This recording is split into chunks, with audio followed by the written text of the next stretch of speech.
हाँ जी, नमस्कार आप सभी को।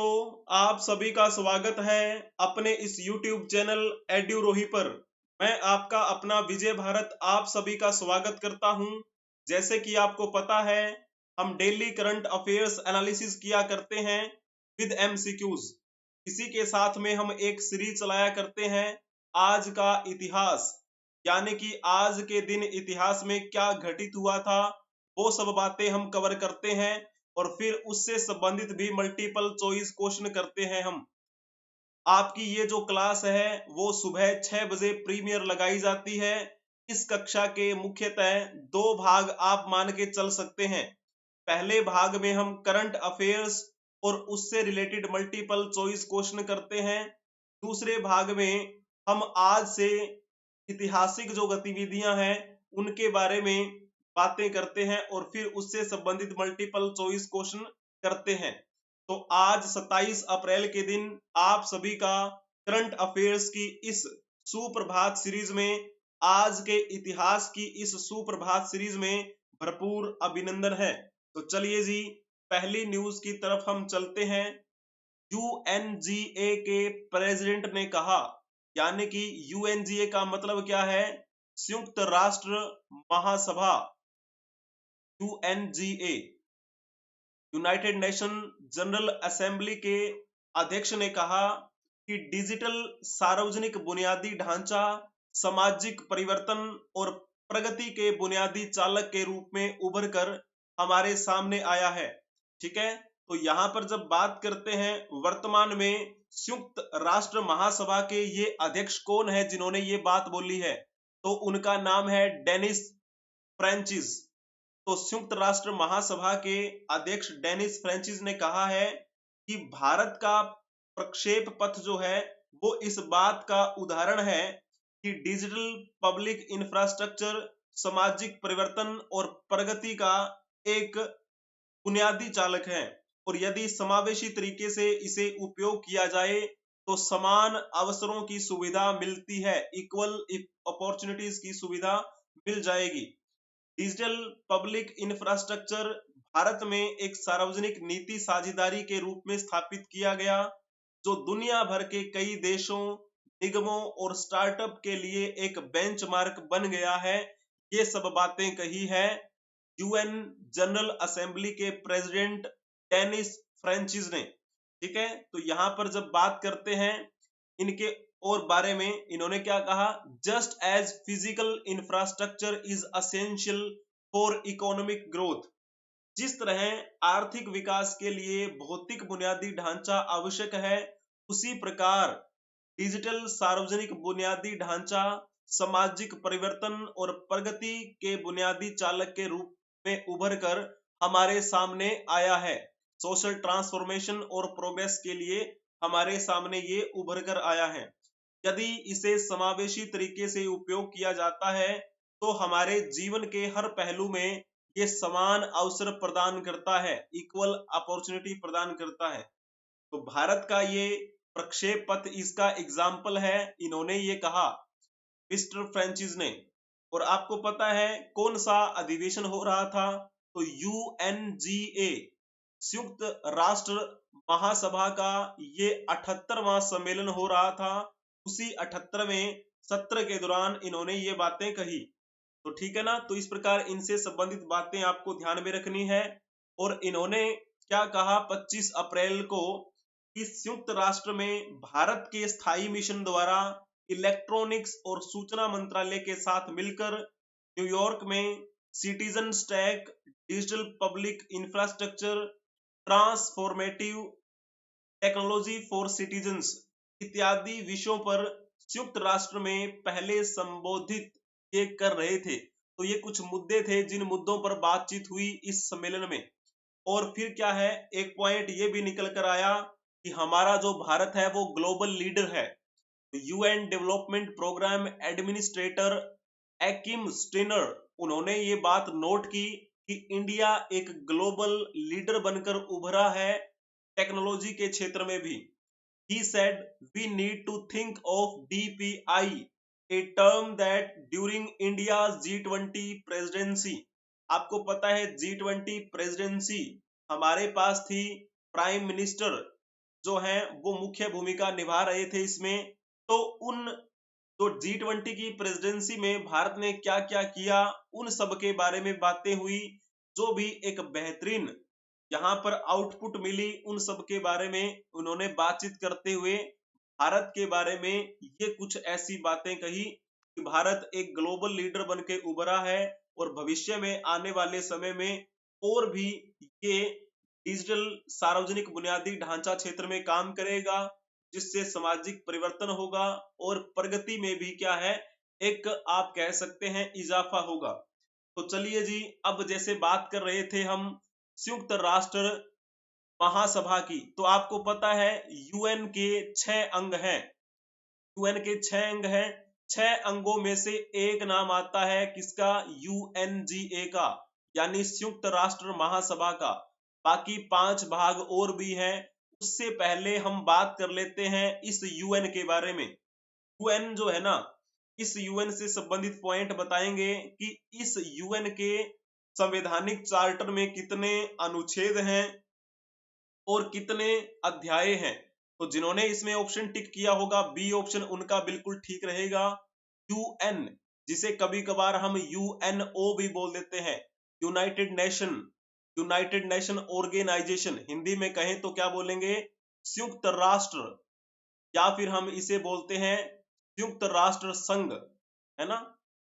जब बात करते हैं हम इस संयुक्त राष्ट्र संघ की स्थापना कब हुई थी, तो ये बात है 24 अक्टूबर 1945 की, जब इसकी क्या हुई थी, स्थापना हुई। और स्थापना कहां पे हुई, तो सैन फ्रांसिस्को में हुई थी।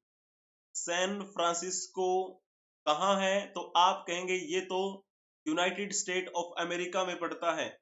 और बाद में फिर क्या किया गया, अगले साल इसका जो मुख्यालय है वो स्थानांतरित कर दिया गया और फिर मुख्यालय कहां बनाया गया, तो न्यूयॉर्क में। अब आपको पता है कहां पे है मुख्यालय, न्यूयॉर्क, यूएसए में इनका मुख्यालय है यूएन का। तो यूएन के वैसे कितने अंग होते हैं, 6 अंग होते हैं। तो थोड़ा सा उनके बारे में बातें करेंगे। उससे पहले आपको समझना चाहिए कि यूएन का जो चार्टर बना हुआ है उसका भी क्या है, एक प्रियम्बल है। जिस प्रकार हम हमारे संविधान की बात करते हैं, हर देश का अपना संविधान होता है, ठीक उसी प्रकार ये जो विश्व स्तर पे एक ऑर्गेनाइजेशन है जिसे हम यूएन के नाम से जानते हैं, इसका भी अपना संविधान है। और इसके संवैधानिक चार्टर में 111 अनुच्छेद हैं और 19 अध्याय हैं। ये मैंने एक स्क्रीनशॉट लिया है उन्हीं की ऑफिशियल वेबसाइट का आपको दिखाने के लिए। यहाँ पे क्या लिखा हुआ है, प्रीएम्बल यानी कि प्रस्तावना, we the people of United Nations determined. तो यहीं से इनकी कहानी की शुरुआत होती है, इनके संविधान की शुरुआत होती है। इसको आप डिटेल में सर्च कर लीजिएगा, अगर आपका मन हो तो आप इसे जरूर पढ़िएगा। तो फिर जैसे हम बात करते हैं, मैंने अभी 6 अंग बताए थे, कौन कौन से थे। एक का नाम मैंने अभी आपके सामने रखा था, यूएनजीए, यानी कि संयुक्त राष्ट्र महासभा। जितने भी सदस्य हैं इस यूएन के, वो इस महासभा के भी सदस्य होते हैं, जाहिर सी बात है, यानी कि कहीं तो बैठेंगे ही ना मीटिंग करने के लिए, तो इसी महासभा की मीटिंग होती है। फिर होता है UNSC, United nation security council, इसे हम हिंदी में क्या बोलते हैं, संयुक्त राष्ट्र सुरक्षा परिषद। और आपको पता है इस संयुक्त राष्ट्र सुरक्षा परिषद में टोटल कितने सदस्य होते हैं, वर्तमान में इसमें 15 सदस्य हैं, जिसमें से 5 तो स्थायी हैं, ठीक है, और 10 जो है वो अस्थायी होते हैं। स्थायी कौन कौन से हैं, तो मैंने आपको कल की न्यूज में ही कवर करवाया था। जैसे यूएसए का नाम आता है, यूके का नाम आता है, फ्रांस का नाम आता है, रूस का नाम आता है और चीन का नाम आता है। ये 5 स्थायी सदस्य देश हैं यूएनएससी में, और इन पांचों के पास वीटो की पावर है। पांचों में से अगर किसी एक को भी कोई प्रस्ताव पसंद नहीं आया तो वो वीटो लगा सकता है, यानी कि वो कह सकता है कि मुझे स्वीकार नहीं है। तो जब सभी पांचों की सहमति होगी तभी कोई निर्णय पास होगा। तो ये हुआ यूएनएससी के बारे में। और एक और आता है संयुक्त राष्ट्र आर्थिक और सामाजिक परिषद, तो ये इनका कौन सा है, ये इनका तीसरा बिंदु है, यानी कि तीसरा अंग है यूएन का। फिर जब हम फोर्थ पॉइंट के बारे में बात करते हैं तो एक का नाम आता है न्यास परिषद।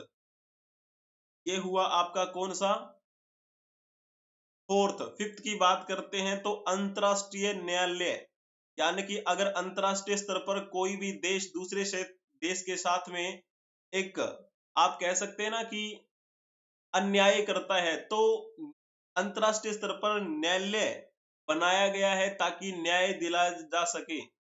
फिर एक आता है संयुक्त राष्ट्र सचिवालय। इस प्रकार ये जो है, ये 6 महत्वपूर्ण अंग हैं यूएन के। उनमें से एक अंग ये है जो बहुत बेसिक आप कह सकते हैं, यूएनजीए।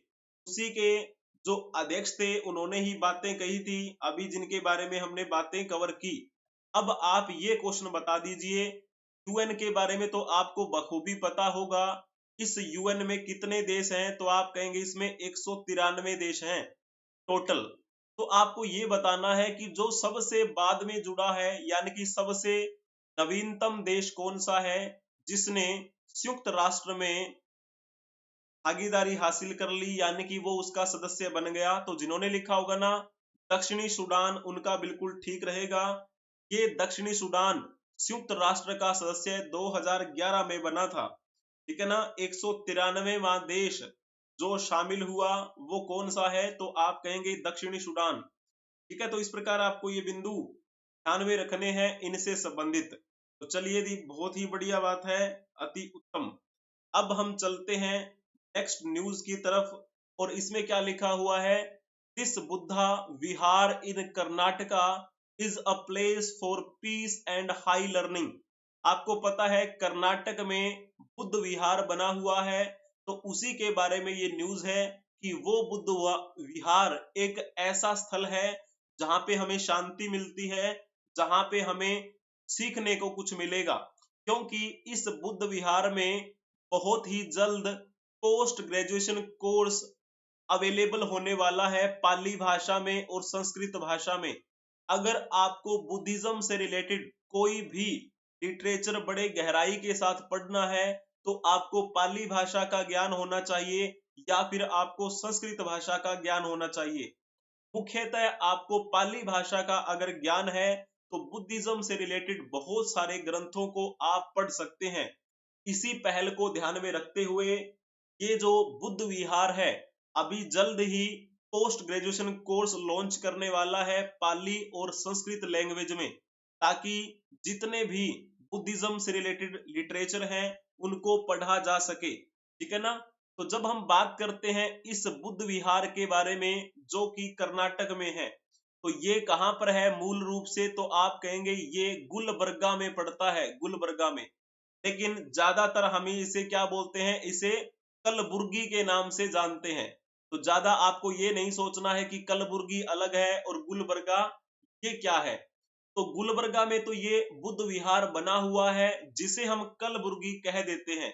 तो ठीक है ना, इस प्रकार आपको बातें ध्यान में रखनी है। और इसके फिलोसफिकल जो है पॉइंट्स वो भी यहाँ पर हमें पढ़ने को मिलेंगे, हमें बहुत अच्छी समझ यहाँ पर विकसित होने को मिलेंगी। तो चलो यहाँ पर जैसे बात करते हैं बुद्ध विहार की ये परियोजना चलाई गई, तो इस परियोजना में कालीबुर्गी, बेंगलुरु, आंध्र प्रदेश, तमिलनाडु, राजस्थान, इन सब राज्यों से लगभग 600 लोगों ने इस पर काम किया। लगभग 5 लाख ईंटें यहाँ पर लगी, 1500 मीट्रिक टन सीमेंट लगा। हालांकि ये हमारे लिए इंपॉर्टेंट नहीं है कि कितना सीमेंट लगा, लेकिन हमारे लिए art and cultural point of view से ये इंपॉर्टेंट है कि ये जो गुलबर्गा में बुद्ध विहार बना हुआ है ये कैसे बना, इसका क्या महत्व है हमारे समाज के लिए, वो सब बातें इंपॉर्टेंट रहती हैं। बुद्ध विहार का जो मेन अट्रैक्शन पॉइंट है वो क्या है, तो सोने की परत चढ़ी हुई भगवान बुद्ध की 8.5 फीट की मूर्ति, ठीक है, वहां पर एक अच्छी तरीके से तराशी गई है। और पंचलोहा मूर्ति है ये, golden plated, which is the biggest of its kind in south India. तो साउथ इंडिया में अपने इस तरीके की ये सबसे बड़ी मूर्ति है। बुद्ध विहार में इसकी प्रतिष्ठा से 5 साल पहले 2004 में इसे थाईलैंड से भारत में लाया गया था और उस समय हमारे तिब्बत के जो आध्यात्मिक नेता दलाई लामा हैं, उन्होंने औपचारिक रूप से इसका उद्घाटन किया था। महात्मा बुद्ध जो हैं, उन्होंने हमेशा ही संदेश दिया था कि हमें अहिंसा के रास्ते पर चलना चाहिए और विश्व शांति के प्रतीक मंदिर के रूप में ये बुद्ध विहार खड़ा हुआ है, बुद्ध विहार गुलबर्गा। ठीक है, यहाँ पर आप ये फोटो देख पा रहे होंगे। ये फोटो मैंने आपको इसलिए दिखाने का प्रयास किया है, कुछ ऐसा सा इंटरफेस है इसका। और ये देखिए, ये मूर्ति आपको दिखाई दे रही होगी, महात्मा बुद्ध की मूर्ति है। जब आप इसके अंदर जाएंगे तो ऐसी मूर्ति है ये। ठीक है, तो केवल पिक्चोरियल पॉइंट ऑफ व्यू से मैंने आपको बताने का प्रयास किया है। कर्नाटक में है ये जो क्वेश्चन है ना, ये इसी तरीके का क्वेश्चन यूपीएससी में पूछा गया था। मैंने इसका एक पॉइंट जो है वो आपको चेंज करके पूछने का प्रयास किया है, तो जल्दी से आप बता देंगे। हम बार बार बात कर रहे हैं बुद्ध विहार जो कि कर्नाटक में है, गुलबर्गा में। तो आप ये बताइए कि आपने नाम सुना होगा चैत्य का, आपने नाम सुना होगा विहार का, इन दोनों में अंतर क्या है? ये पॉइंट बड़ा ही इंपॉर्टेंट है, यूपीएससी में पूछा गया था एक बार ये क्वेश्चन, तो जल्दी पढ़ के देखिए। चैत्य पूजा स्थल होता है जबकि विहार निवास स्थान होता है। तो इसमें जो है ना, वो पहला ही पॉइंट ठीक हो गया है, यही पॉइंट है आपका। चैत्य का मतलब होता है जहां पे पूजा की जाती हो। तो बुद्धिज्म से रिलेटेड जो भी एक आप कह सकते हैं संत जन हुआ करते थे, वो सब यहाँ पर बैठ के ध्यान लगाया करते थे, यानी कि उनका जो पूजा स्थल होता था उसे चैत्य कहा जाता था। विहार जहां पे बुद्धिज्म को मानने वाले अनुयायी रहा करते थे उसे कहते थे विहार। जैसे आपको पता है आजकल ये विहार शब्द बहुत प्रयोग होता है, ठीक है ना। जैसे आपने शहरों में नंबर प्लेट लगी हुई देखी होगी घर के बाहर, तो ऐसे लिखा होता है ना, गुप्ता विहार, है ना, शर्मा विहार, वर्मा विहार। तो इस प्रकार से क्या है, वो जो विहार है इसका मतलब होता है रहने का स्थान। लगभग लोगों को पता नहीं होता, लेकिन वो विहार शब्द का प्रयोग करते हैं दूसरे को देख देख के। तो ये जो बुद्धिज्म है, इस बुद्धिज्म को किसने दिया था, यानी कि ये जो विचार है ये किसने दिया? तो महात्मा बुद्ध ने दिया था, आप सभी को पता है। महात्मा बुद्ध जिनका बचपन का नाम सिद्धार्थ था, और फिर इन्होंने क्या किया, गृह त्याग कर दिया और निरंजना नदी के किनारे पीपल के पेड़ के नीचे इन्होंने क्या किया था, ज्ञान की प्राप्ति की। और वो जो पीपल का पेड़ है उसे हम क्या बोल देते हैं, बोधि वृक्ष बोल देते हैं। और ये कहां पर है, तो ये बोध गया में है, बोध गया बिहार में पड़ता है। यानी कि बिहार के बोध गया में पीपल के पेड़ के नीचे निरंजना नदी के किनारे महात्मा बुद्ध ने ज्ञान की प्राप्ति की। जिस पेड़ के नीचे, यानी कि पीपल के पेड़ के नीचे इन्होंने ज्ञान की प्राप्ति की, उसे बोधि वृक्ष कहा जाता है। और उस प्रकार से इन्होंने क्या है, फिर अपना संदेश देना शुरू किया लोगों को। धीरे धीरे धीरे ऐसा समय आया कि ये महात्मा बुद्ध के द्वारा जो विचार दिया गया था ये पूरे विश्व भर में फैला, और बाद में महात्मा बुद्ध एशिया के ज्योतिर्पुंज कहे जाने लगे। तो आप ये बता दीजिए कि महात्मा बुद्ध को एशिया का ज्योतिर्पुंज किसने कहा था?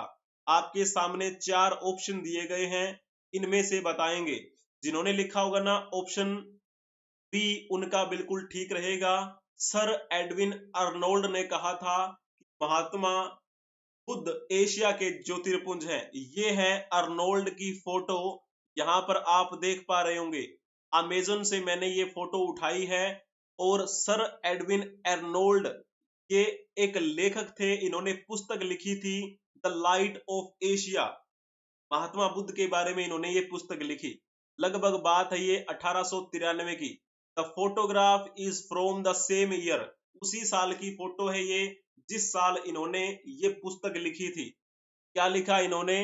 Trace me through my snow, track me through my mire, you shall never know half that you desire, praise me or aspire, deck me or deride. In my veil of verse safe from you I hide. तो ये मैंने screenshot ये आपको दिखाने का प्रयास किया है। तो यही है वो सर एडविन अर्नोल्ड जिन्होंने महात्मा बुद्ध के बारे में पुस्तक लिखी। बाकी जैसे बात करते हैं तो आपको पता है क्रिश्चियन जोर्गेनसन थॉमसन कौन थे। तो इन्होंने इतिहास का 3 भागों में वर्गीकरण किया था।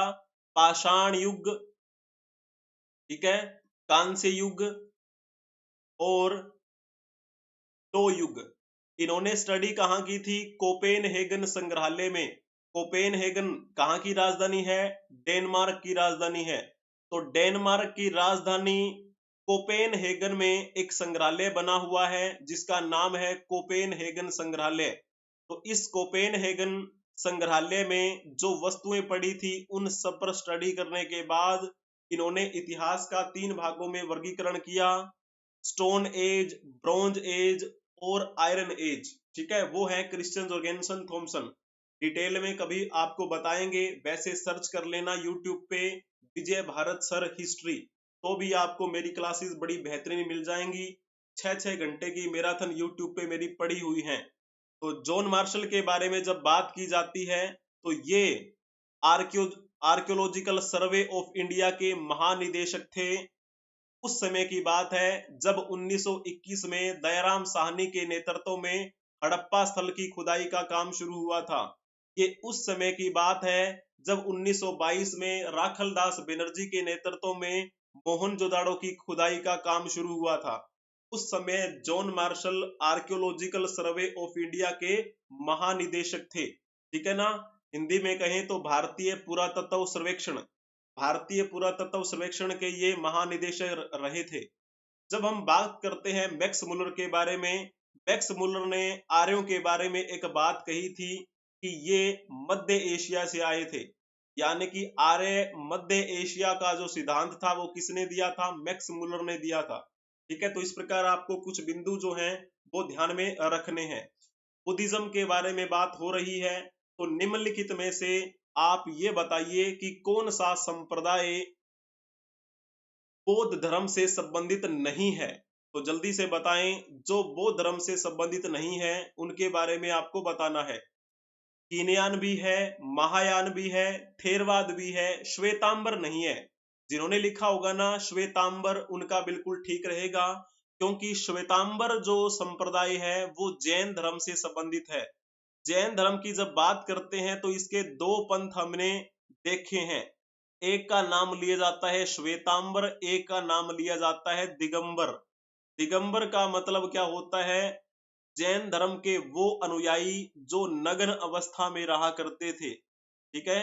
और फिर जब बात करते हैं श्वेतांबर परंपरा की, ये वो अनुयायी थे जो सफेद कपड़े पहनने लगे, यानी कि श्वेत कपड़े पहनने लगे। आपने अपने आसपास देखा होगा सफेद कपड़े पहने हुए जैनिज्म के लोगों को, तो वो श्वेतांबर परंपरा के हैं। तो ऊपर यहाँ पर 2 पॉइंट और लिखे हुए हैं, देखिए यहाँ पर हीनयान और महायान। तो जब हम इनके बारे में बात करते हैं तो थोड़ा सा आपको फ्लैशबैक में जाना होगा और समझना होगा चौथी बौद्ध संगीति के बारे में। ये चौथी बौद्ध संगीति कब हुई थी? तो आप कहेंगे बात है ये 78 ईस्वी की। 78 ईस्वी में यहाँ पर कौन से राजा थे? तो कुषाण वंश के सम्राट कनिष्क गद्दी पर बैठे हुए थे। तो कनिष्क का राज्याभिषेक भी 78 ईस्वी में हुआ। 78 ईस्वी में ही कनिष्क ने क्या किया था? शक संवत की शुरुआत करवाई, जो कि भारत का राष्ट्रीय संवत है। 78 ईस्वी में ही इनके सानिध्य में चतुर्थ बौद्ध संगीति का आयोजन किया गया। तो सम्राट कनिष्क के इस अध्यक्ष तो नहीं बोलेंगे, आप कहेंगे सम्राट कनिष्क के सानिध्य में हो रही इस चौथी बौद्ध संगीति में बौद्ध धर्म 2 भागों में बंट गया। एक का नाम लिया गया हीनयान संप्रदाय और एक का नाम लिया गया महायान संप्रदाय। महायान के लोग वो थे जो मूर्ति पूजा में विश्वास रखा करते थे, जिन्होंने महात्मा बुद्ध को भगवान घोषित कर दिया था। और हीनयान के वो लोग थे जिन्होंने कहा था कि हम मूर्ति पूजा नहीं करेंगे।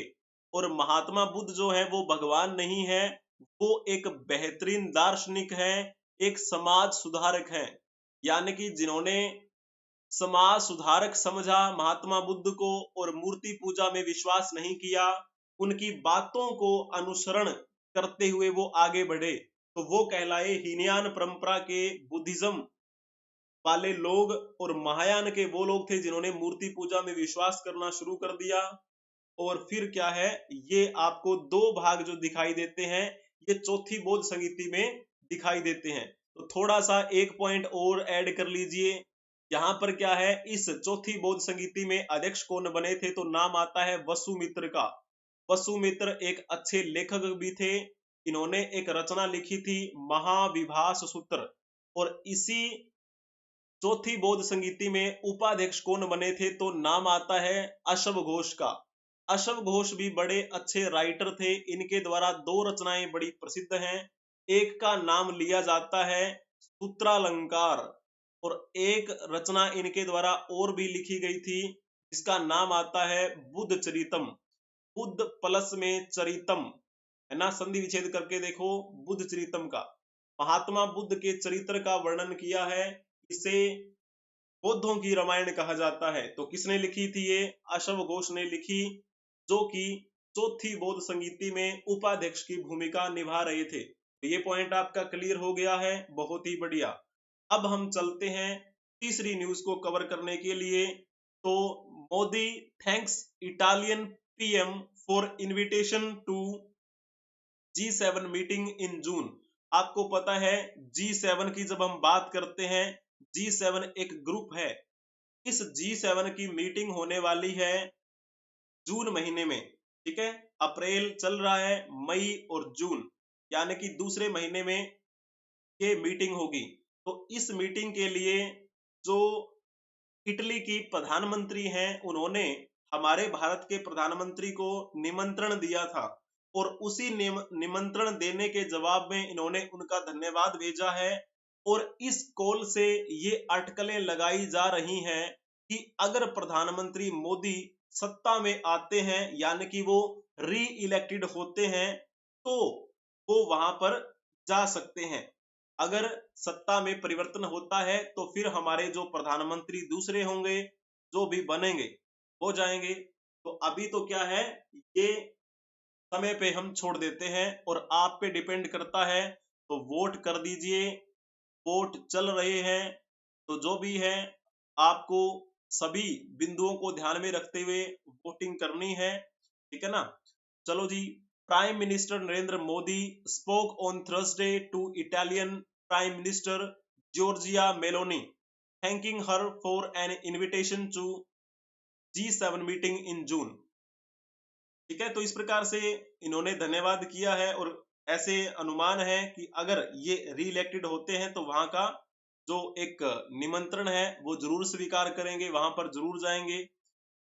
तो इस प्रकार से हमें बातें ये ध्यान में रखनी है। और जून में चुनाव परिणाम आने के तुरंत बाद नई दिल्ली को ये जो निमंत्रण मिले हैं, उनमें से प्रधानमंत्री या विदेश मंत्री के लिए स्विट्जरलैंड के ल्यूसर्न में 15-16 जून को होने वाले यूक्रेन शांति सम्मेलन में भाग लेने के निमंत्रण भी शामिल हैं, ठीक है ना।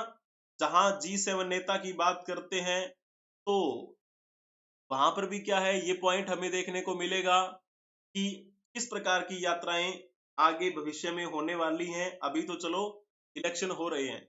चलो जी, इटली की बात कर रहे हैं। ये देखो, इटली जो रेड कलर में आपको ये बिंदी सी दिखाई दे रही है ना, तो ये जो इटली है, ये इटली देश का है, ठीक है ना। अब थोड़ा सा हम इटली के बैकग्राउंड के बारे में समझेंगे, और फिर मैं आपसे एक यूपीएससी का क्वेश्चन पूछूंगा इसी से। पहले ये बताओ कि निम्नलिखित में से इटली के एकीकरण से संबंधित जो नहीं है वो बताना है। ये आपका वनडे के एग्जाम में पूछा गया था एक बार, क्या वनडे के एग्जाम में पूछा गया, बड़ा प्यारा क्वेश्चन है। इनमें से आपको ये बताना है कि इटली के एकीकरण से संबंधित जो नहीं है वो बताएं। जिन्होंने लिखा होगा ना मुसोलिनी, उनका बिल्कुल ठीक रहेगा। इस मुसोलिनी का पूरा नाम क्या था, बेनिटो मुसोलिनी।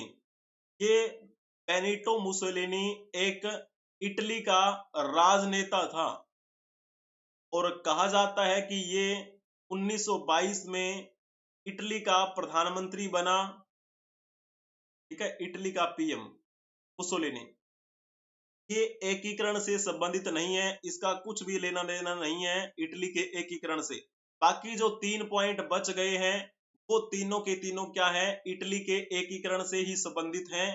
जैसे हम थोड़ी सी बात कर लेते हैं मैजिनी के बारे में। मैजिनी एक इटली का क्रांतिकारी था जिसने 2 गुप्त समाज मार्सिले में यंग इटली और बर्न में उसने यंग यूरोप शुरू किया, ठीक है ना। तो थोड़ा सा यहां पर आप समझने का प्रयास करेंगे। मैजिनी इटली का क्रांतिकारी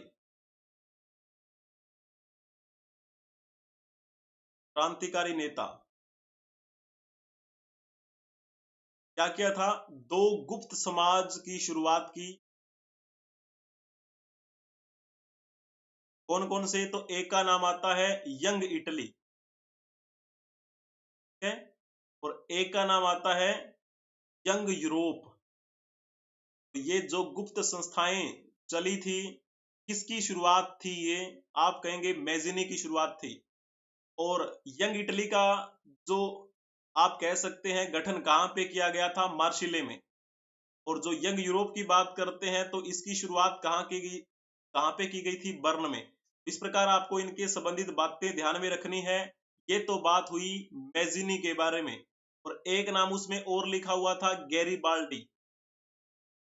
गैरीबाल्डी का भी संबंध था इटली के एकीकरण से। इटली के एकीकरण के लिए लड़ाई भी लड़ी गैरीबाल्डी ने, और अपनी स्वयं सेवी सेना का गठन किया। यानी कि जो सेना अपने बलबूते पर लड़े, ऐसी सेना का गठन किया किसने, गैरीबाल्डी ने।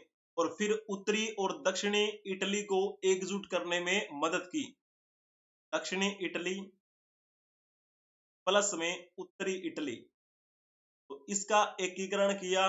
बहुत महत्वपूर्ण भूमिका रही गैरीबाल्डी की, ठीक है ना। और एक नाम इसमें और लिखा हुआ था, कौन सा पॉइंट था, केबोर। ऑप्शन ए में देखिए केबोर। ये केबोर जो है वो भी इटली के क्षेत्रों को एकजुट करने में बहुत महत्वपूर्ण भूमिका में रहा। उत्तरी इटली को ऑस्ट्रियाई आधिपत्य से मुक्त करवाया था। उत्तरी इटली को ऑस्ट्रिया से मुक्त करवाया। तो ये इनका क्या है, योगदान। अब इनको ध्यान में रखते हुए एक बहुत प्यारा क्वेश्चन है, यूपीएससी में पूछा गया था ये, यूपीएससी में। तो आप ये बताइए, उन्होंने मैजिनी, गैरीबाल्डी, शिवाजी तथा श्री कृष्ण की जीवनी लिखी। वे अमेरिका में कुछ समय के लिए रहे तथा वे केंद्रीय सभा के सदस्य भी निर्वाचित हुए। तो बताइए कौन सा आपका क्वेश्चन का ऑप्शन ठीक रहेगा, जल्दी से बताएंगे इनमें से कौन सा ठीक रहेगा। जिन्होंने लिखा होगा ना, लाला लाजपत राय। लाला लाजपत राय ने इटली के 2 क्रांतिकारी, अभी मैंने बात की है ना, इटली के क्रांतिकारी कौन कौन से हैं, एक का नाम मैजिनी, एक का नाम गैरीबाल्डी। तो इनके बारे में जीवनी लिखी। छत्रपति वीर शिवाजी महाराज के बारे में इन्होंने लिखा, श्री कृष्ण जी के बारे में इन्होंने लिखा, ताकि वो अपने जो भारतीय समाज के जो क्रांतिकारी थे उनके दिलों में वो चिंगारी पैदा कर सके कि हमें अंग्रेजों से आजादी चाहिए।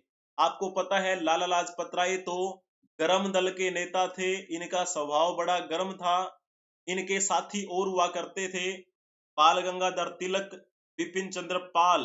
तो आपको पता है ये 3 लोग गर्म दल के नेता थे। इनको हम क्या बोलते हैं, लाल बाल पाल। इन 3 लोगों की तिगड़ी हुआ करती थी। तो गर्म दल के नेता थे। इन्होंने क्रांतिकारियों तक ये संदेश पहुंचाने के लिए कुछ क्रांतिकारियों का सहारा लिया, कुछ क्रांतिकारियों के बारे में इन्होंने लिखा। इनके द्वारा और भी रचनाएं लिखी गई, जैसे हम बात करते हैं अनहैप्पी इंडिया। ये अनहैप्पी इंडिया किसके द्वारा लिखित है, तो आप कहेंगे लाला लाजपत राय। इसके बाद में इन्होंने एक रचना और भी लिखी थी, इंग्लैंड डेप्ट टू इंडिया। ग्लैन डेप्ट टू इंडिया किसके द्वारा लिखित है, तो भी नाम इन्हीं का आता है। और इनके द्वारा लिखी गई रचना कौन सी है, यंग इंडिया जैसी प्रसिद्ध पुस्तकों का लेखन इन्होंने किया था। ठीक है ना। तो इस प्रकार आपको इनसे संबंधित बातें ध्यान में रखनी है। ये आपका क्वेश्चन यूपीएससी में पूछा गया था, बात है ये 2018 की। ठीक है ना। तो इस प्रकार आपको बातें ध्यान में रखनी है। चलिए जी, अब हम नेक्स्ट न्यूज के बारे में देख लेते हैं। INCOIS, इसका मतलब क्या है, इसका मतलब है भारतीय राष्ट्रीय महासागर सूचना सेवा केंद्र। तो उनके वैज्ञानिकों ने मैप तैयार किया है हमारे हिंद महासागर के तल का, ताकि वो धाराओं का अध्ययन कर सकें। महासागर मौसम और जलवायु भविष्यवाणी दोनों ही महत्वपूर्ण भूमिका में रहते हैं। तो चलो थोड़ा सा हम इनके बारे में जान लेते हैं। यह सिर्फ अंडमान और निकोबार द्वीप समूह ही नहीं है, बल्कि जो मालदीव पड़ता है ना, मालदीव भी हिंद महासागर की जो धाराएं हैं उन पर प्रभाव डालता है, उनकी डायरेक्शन पर प्रभाव डालता है। तो इससे उनकी दिशा में काफी हद तक परिवर्तन भी देखने को मिलता है। तो इसीलिए भारतीय, जिसे हम बोलते हैं ना, क्या नाम लिखा है इसका, Indian national centre for ocean information service, यानी कि इनकोइस, INCOIS, हिंदी में कहें तो भारतीय राष्ट्रीय महासागर सूचना सेवा केंद्र। तो इनके वैज्ञानिकों के अनुसार समुद्र की गहराई में ये गहरे घूमते पैटर्न तह की धाराओं के विपरीत पाए गए हैं। तो इनके बारे में और ये जांच कर रहे हैं। तो इनके एक अध्ययन में ये भी कहा गया है कि विशाल आर्थिक लाभ जो हम प्राप्त कर रहे हैं, उन्हीं के लिए क्या है, विशिष्ट समुद्री विज्ञान मापदंडों का सटीक पूर्वानुमान लगाना आवश्यक है। क्योंकि हम क्या है, डिपेंड करते हैं प्रकृति पे। कोशिश हमारी रहती है कि ज्यादा से ज्यादा लाभ हो, लेकिन हम कितना कर पाते हैं प्रकृति के लिए, ये बड़ा महत्वपूर्ण मुद्दा रहता है। इसीलिए इन्होंने क्या है, थोड़ा सा प्रयास किया है हिंद महासागर के तल को समझने का, ताकि जो महासागरीय एक धाराएं हैं वो किस प्रकार से परिवर्तित होती है हमारे इस प्रकार के व्यवहार से, इस प्रकार के हमारे आर्थिक जो गतिविधियों के कारण। ठीक है। हिंद महासागर तल या वैज्ञानिक कौन कौन से हैं, तो यहाँ पे लिखा है रहीमा रहमान और हसीबुर रहमान।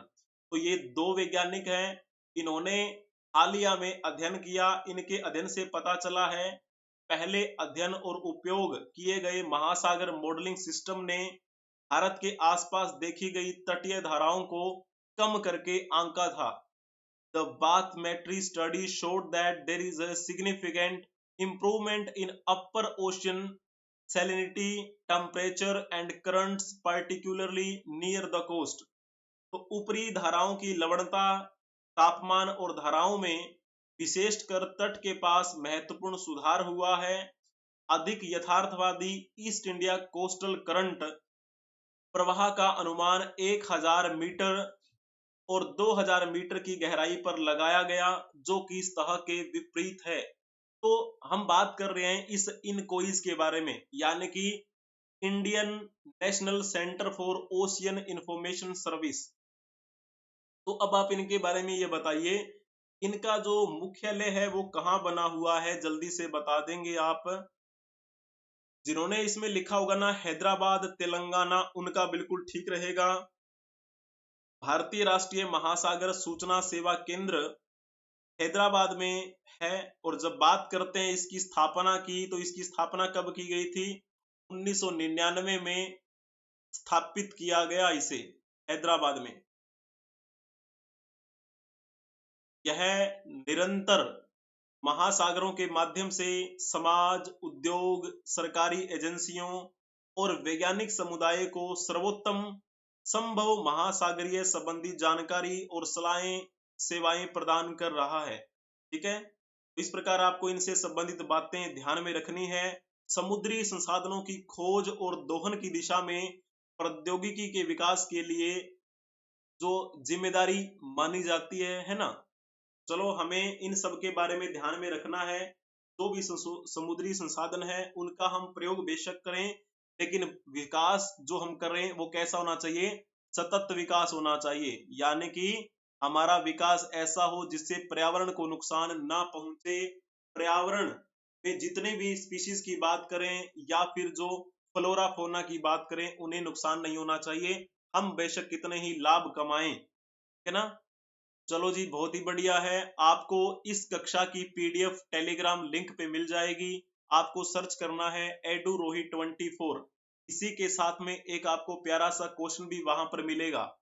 क्वेश्चन की बात से याद आया, आपको यूट्यूब चैनल की कम्युनिटी पोस्ट में डेली एक क्वेश्चन मिलता है। कम्युनिटी पोस्ट में वहां पर आप जाइए और कम्युनिटी पोस्ट को चेक कर लीजिए। बड़े ही बेहतरीन तरीके से मैंने वहां पर क्वेश्चन दिए हुए हैं, और उसकी एक्सप्लेनेशन जब देखेंगे आप तो आपका मन प्रफुल्लित हो जाएगा। तो ठीक है ना, इस प्रकार आपको इनसे संबंधित बातें ध्यान में रखनी है। अब आ जाइए हमारे इस आज के इतिहास की सीरीज में। आज का इतिहास जो सीरीज है, यानी कि 27 अप्रैल के दिन क्या क्या मुख्यतः घटनाएं घटित हुई, उन सब के बारे में हम बातें करेंगे। चलो जी, कुछ महत्वपूर्ण दिवस की बात कर लेते हैं। यहाँ पे लिखा हुआ है UIDAI, इसका मतलब है unique identification authority of India. तो इस UIDAI ने भारत के नागरिकों की पहचान का एक बड़ा सबूत बनने जा रहे यूनिक आइडेंटिफिकेशन नंबर को एक नया ब्रांड नाम आधार दिया, एक नया लोगो दिया। तो वो कब की बात है? तो वो आज ही के दिन की बात है, और वो बात है 2010 की। ठीक है ना, 27 अप्रैल 2010 को इन्होंने अपना ये ब्रांड नाम दिया था आधार। तो जो कि आपको पता है एक हमारे पूरे भारत में बहुत ही महत्वपूर्ण आइडेंटिफिकेशन नंबर बनकर उभरा है। इसके बिना तो कुछ होता ही नहीं है। कहाँ पे जाओ कहते हैं आधार कार्ड दिखाओ। तो ठीक है ना, अब आप ये बता दीजिए कि जो ये आधार कार्ड से संबंधित प्राधिकरण बना हुआ है, जिसे हम UIDAI बोल देते हैं, इंग्लिश में कहें तो unique identification authority of India, Hindi में कहें तो भारतीय विशिष्ट पहचान प्राधिकरण। इसका मुख्यालय कहाँ बना हुआ है, आपको इनके बारे में बताना है। जल्दी से बताएंगे। जिन्होंने इसमें लिखा होगा ना नई दिल्ली, उनका बिल्कुल ठीक रहेगा। इसका हेडक्वार्टर नई दिल्ली में है।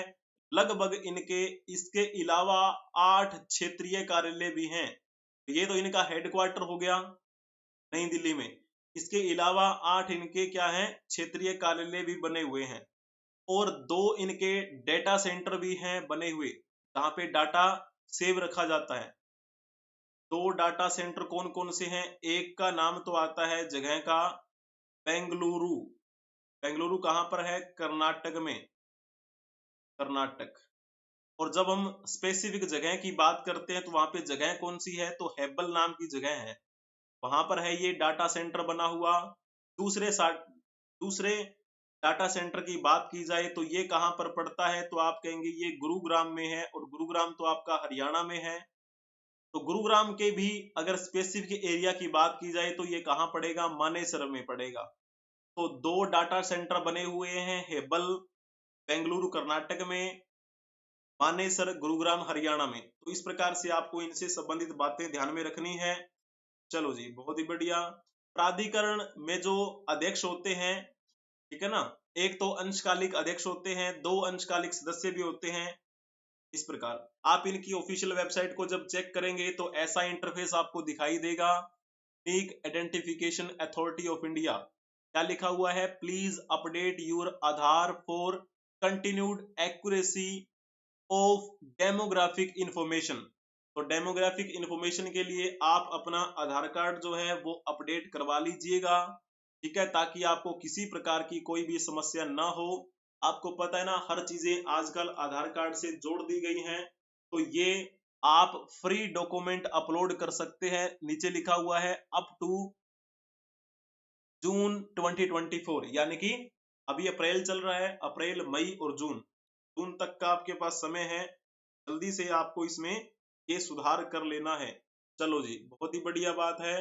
अब हम जान लेते हैं आज के दिन की जयंती, जन्मदिन से संबंधित बातें। जयंती किसके लिए होती है? जयंती उनके लिए होती है जो इस धरती को छोड़कर चले गए, जो इस संसार में नहीं है।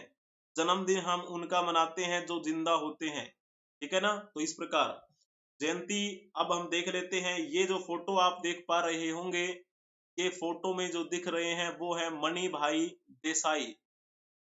मणि भाई देसाई, इनकी जयंती है आज, यानी कि आज के दिन ही इनका जन्म हुआ था 26 अप्रैल 1920 को। कहाँ पे हुआ? सूरत में।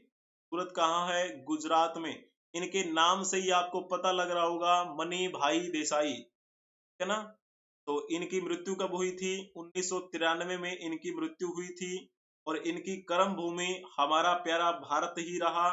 मुख्यतः किसके लिए जाने जाते हैं? तो ये एक बेहतरीन स्वतंत्रता सेनानी रहे और इन्होंने जन सेवा की, लोगों की सेवा की। और इनको फिर क्या कर दिया गया? इनको पुरस्कार भी दिया गया था, रमन मैग्सेसे पुरस्कार से सम्मानित किया गया इनको। स्वतंत्रता संग्राम के दौरान जो लड़ाई हो रही थी, भारत छोड़ो आंदोलन, तो फिर उससे अगले साल 1943 में ये महात्मा गांधी के साथ जेल भी गए थे, ठीक है ना। चलिए जी, एक क्वेश्चन आपसे पूछ लेते हैं मनी भाई देसाई के बारे में। आप ये बताइए कि इन्होंने इंडियन एग्रो इंडस्ट्रीज फाउंडेशन की स्थापना कब की थी? जल्दी से आपको बताना है इनके बारे में।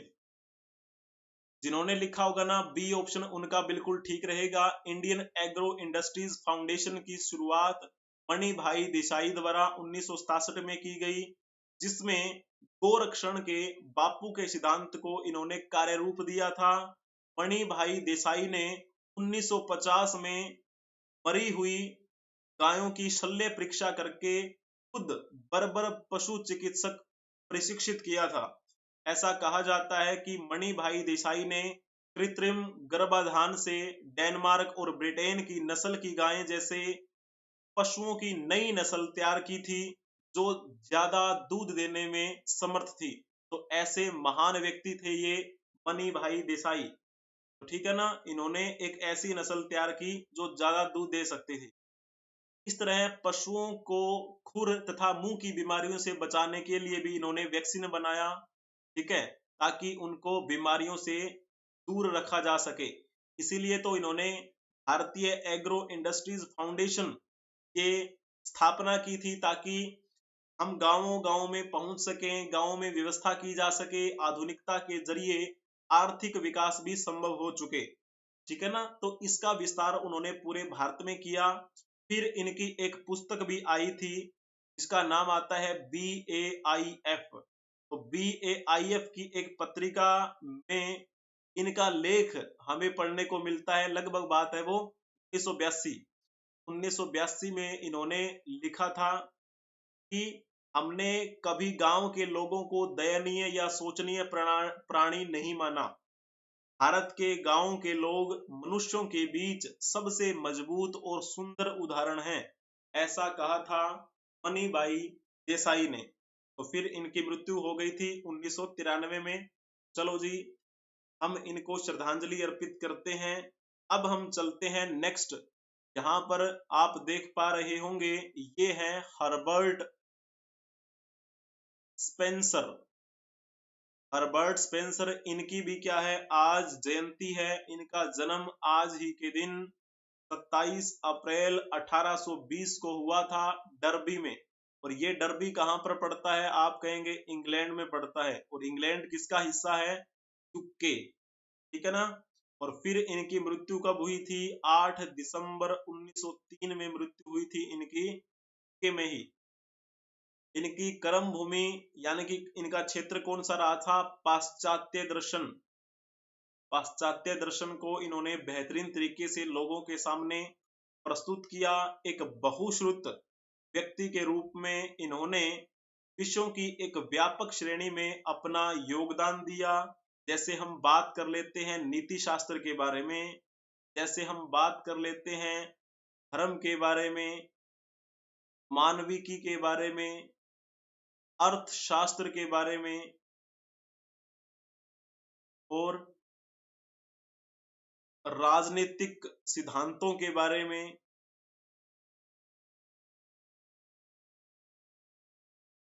दर्शन शास्त्र के बारे में, जीव विज्ञान के बारे में और समाज शास्त्र के बारे में, मनोविज्ञान के बारे में। इस प्रकार के कई जो विषय हैं, उन विषयों में अपना एक इन्होंने प्रभाव छोड़ा, अपना इन्होंने एक विचार रखा। और इनका एक सिद्धांत बड़ा प्रसिद्ध है, आपने नाम सुना होगा इनके सिद्धांत का, जिसे हम क्या बोलते हैं, उद्विकासीय सिद्धांत। उद्विकासीय सिद्धांत का प्रतिपादन किया इन्होंने। और ये जो सिद्धांत है वो किससे संबंधित था, तो जीव एवं समाज के बीच समानता के आधार पे समाज का उद्विकासीय सिद्धांत इन्होंने प्रतिपादित किया था। इनके अनुसार पदार्थ अविनाशी और गतिमान है। अब आप ये बताएंगे कि ये जो शिक्षाविद हैं, दार्शनिक हैं, समाज शास्त्री हैं, हर्बर्ट स्पेंसर, इनके द्वारा लिखित कौन सी कृति है, यानी कि कौन सी रचना इनके द्वारा लिखी गई, जल्दी से आप बता देंगे इनसे संबंधित। तो यहाँ पे क्या लिखा हुआ है, a few words with mister Herbert Spencer, ये बात भी है, इन्होंने ही लिखी थी। ए परप्लेक्स्ड फिलोसफर, ये भी इनके द्वारा लिखी गई। एन एस्टिमेट एंड रिव्यू, ये भी इनके द्वारा लिखी गई, यानी कि तीनों की तीनों इन्होंने ही लिखी थी। और ऑप्शन 4 में क्या लिखा हुआ है, उपयुक्त सभी, यानी जिन्होंने डी ऑप्शन टिक किया होगा उनका बिल्कुल ठीक रहेगा। तो तीनों पॉइंट ठीक है, उपयुक्त सभी आप लिख देना इसमें, बहुत ही उत्तम। अब हम चलते हैं नेक्स्ट, 27 अप्रैल के दिन जिनकी पुण्यतिथि है उनके बारे में भी हम जान लेते हैं। यहाँ पर आप ये फोटो देख पा रहे होंगे, इनका नाम है टी के माधवन। टी के माधवन जो है, इनकी मृत्यु आज ही के दिन हुई थी।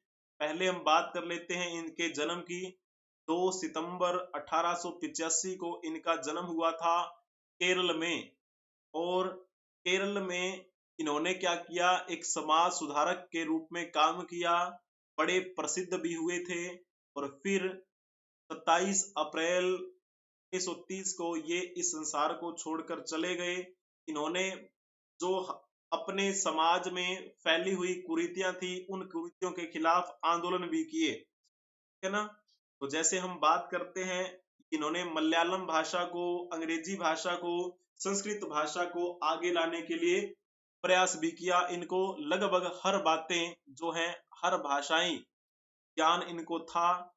केरल के प्रसिद्ध समाज सुधारक और हरिजन नेता माने जाते हैं ये प्रसिद्ध समाज सुधारक।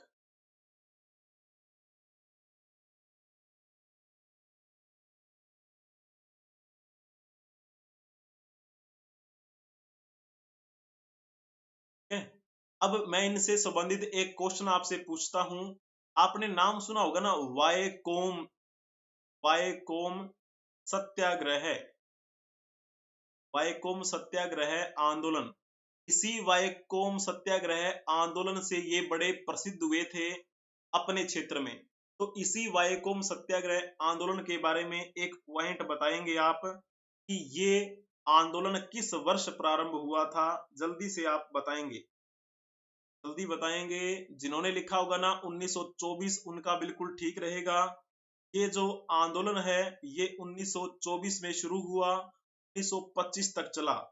वायकोम मंदिर सत्याग्रह के नेता के रूप में टी के माधवन को क्या मिली थी, प्रसिद्धि मिली। और उस समय क्या था, दलित वर्ग को मंदिर प्रवेश को लेकर क्या था, एक रोक लगाई गई थी। इसीलिए इन्होंने वायकोम मंदिर सत्याग्रह शुरू किया था। और ये सत्याग्रह कहा जाता है कि लगभग 20 महीने तक चला। और अंत में फिर क्या है, इन्होंने प्रयास करते रहे और इनको फिर गिरफ्तार कर लिया गया था, है ना। गिरफ्तार कर लिया गया। भेदभाव को देखकर उन्होंने उस भेदभाव को मिटाने के लिए भरसक प्रयास किया, जिसका एग्जाम्पल है ये वायकोम मंदिर सत्याग्रह है। तो केरल में एक शहर पड़ता है ये वायकोम, वहां पर मंदिर बना हुआ है। उस वायकोम की मंदिर की सड़कों पर चलने का अधिकार देना था। अनुसूचित जाति के लोगों के साथ जिस प्रकार का भेदभाव किया जाता था, उसका अनुभव माधवन को बाल्यकाल से ही अपनी ही पाठशाला में हो गया था। जैसे हम बाबा साहब अम्बेडकर की बात करते हैं, उन्होंने किस प्रकार से परिवर्तन किया था, है ना। तो इस प्रकार आपको बातें ध्यान में रखनी है। महात्मा गांधी भी इनसे मिले थे, इनकी मुलाकात हुई थी 1924 में। वहां पे तो क्या चल रहा था, वायकोम मंदिर सत्याग्रह चल रहा था, और उधर इंडियन नेशनल कांग्रेस का अधिवेशन कहाँ पे हुआ था, बेलगाम अधिवेशन हुआ था, है ना, बेलगाम अधिवेशन। उस भारतीय राष्ट्रीय कांग्रेस के बेलगाम अधिवेशन में अध्यक्षता किसने की थी, तो नाम आता है महात्मा गांधी का।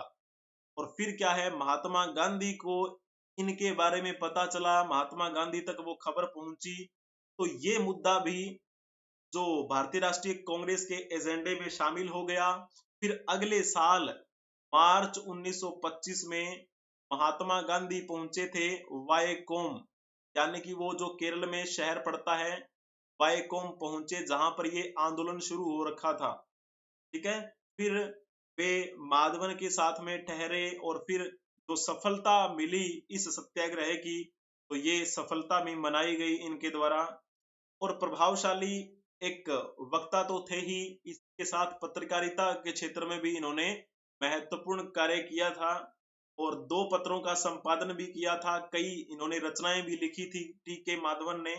और आज ही के दिन इनकी मृत्यु हो गई थी 19 में, इन्हीं के निवास स्थान पे आज इनकी क्या है, पुण्यतिथि है, तो हम इन्हें श्रद्धांजलि अर्पित करते हैं। 1964 में नागिर कुलंगरा में उन्हीं के नाम पर टी.के. माधवन मेमोरियल कॉलेज की स्थापना भी की गई थी। इनके नाम पर एक कॉलेज भी बनाया गया, जिसे हम क्या बोलते हैं, मेमोरियल कॉलेज। चलो जी, अब हम चलते हैं नेक्स्ट। यहाँ पर आप ये फोटो देख पा रहे होंगे, ये जो नाम है उनका नाम क्या है, मनोज दास। तो मनोज दास की भी आज क्या है, पुण्यतिथि है। इनका जन्म 27 फरवरी 1934 को हुआ था। कहाँ पे, उड़ीसा में बालेश्वर जगह पड़ती है वहां पर। तो इनकी मृत्यु कब हुई थी, 27 अप्रैल 2021 को, ज्यादा समय नहीं हुआ है। तो पुडुचेरी में इनकी मृत्यु हुई थी। और इनका जो मुख्य कर्म क्षेत्र क्या रहा, तो इन्होंने उड़िया साहित्य को एक नया आयाम दिया, ओडिया साहित्य को, है ना, नया आयाम दिया। इनकी मृत्यु हुई थी 2021 में, और इनकी मृत्यु से 1 साल पहले इनको पद्म भूषण से सम्मानित किया गया।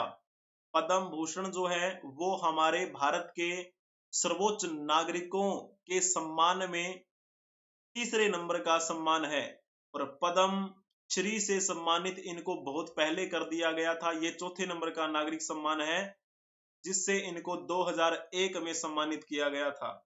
मनोज दास द्वारा अंग्रेजी में लिखते हुए भी उनके साहित्य सृजन का मूल स्रोत अंग्रेजी या विदेशी साहित्य में नहीं मिलता है। ठीक है, तो उनकी जो कहानी है वो लगभग आप कह सकते हैं कि ओडिया के जो लोक परंपराएं हैं, लोक कथाएं हैं, उनकी लोक कथाओं में ज्यादातर इनको इनकी जो बातें हमें देखने को मिलेगी। फिर इनको क्या किया था, एक सम्मान से नवाजा गया, इनको सरस्वती सम्मान, साहित्यिक सेवा के लिए दिया गया था। ये सरस्वती सम्मान, सरस्वती सम्मान से नवाजा गया। तो भारत सरकार के द्वारा इनको पद्म श्री भी दिया गया, पद्म भूषण भी दिया गया। ठीक है, इनकी जो पहली रचना थी, पहली रचना,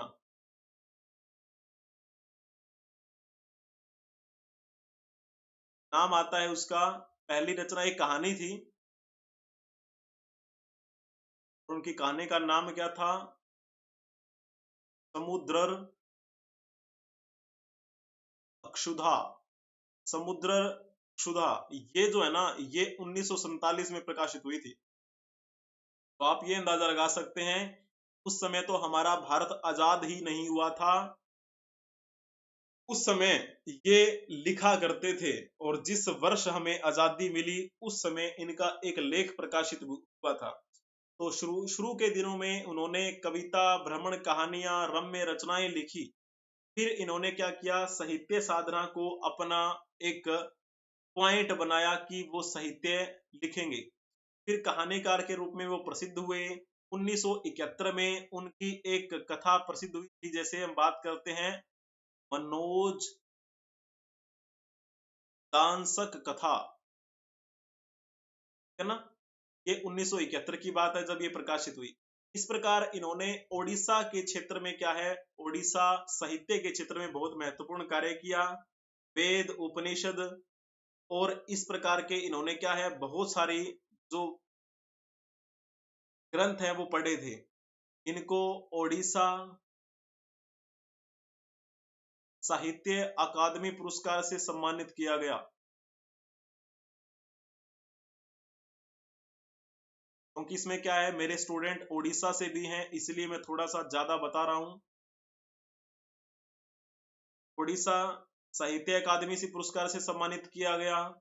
केंद्रीय साहित्य अकादमी पुरस्कार से सम्मानित किया गया इनको 1972 में। और फिर क्या किया गया, इनको सारला सम्मान भी दिया गया। सारला सम्मान, ये बात है 1981 की। और फिर इनको एक सम्मान और दिया गया था, विश्व सम्मान। विश्व सम्मान ये इनको दिया गया था 1987 में। यानी कि आप ये सम्मान आपने अगर नहीं सुना होगा तो जाहिर सी बात है ये ओडिशा राज्य में दिया जाता होगा, जो भी बेहतरीन प्रदर्शन करे लेखनी में। ठीक है ना। इस प्रकार से आपको बातें ध्यान में रखनी है। तो वीडियो अगर आपको पसंद आई है तो आप लाइक कर दीजिए, चैनल को सब्सक्राइब कर लीजिए और शेयर भी कर दीजिए। एडू रोही ऑफिशियल अपने इस चैनल का नाम है। दूसरा चैनल और भी है, एडू रोही ऑफिशियल शॉर्ट्स। चलिए जी, बहुत बहुत धन्यवाद। इसी के साथ क्या है, आप हमें फॉलो कर सकते हैं ट्विटर, एक्स पे, टेलीग्राम पे, इंस्टाग्राम पे, बशर्ते आपको सर्च करना है एडू रोही 24।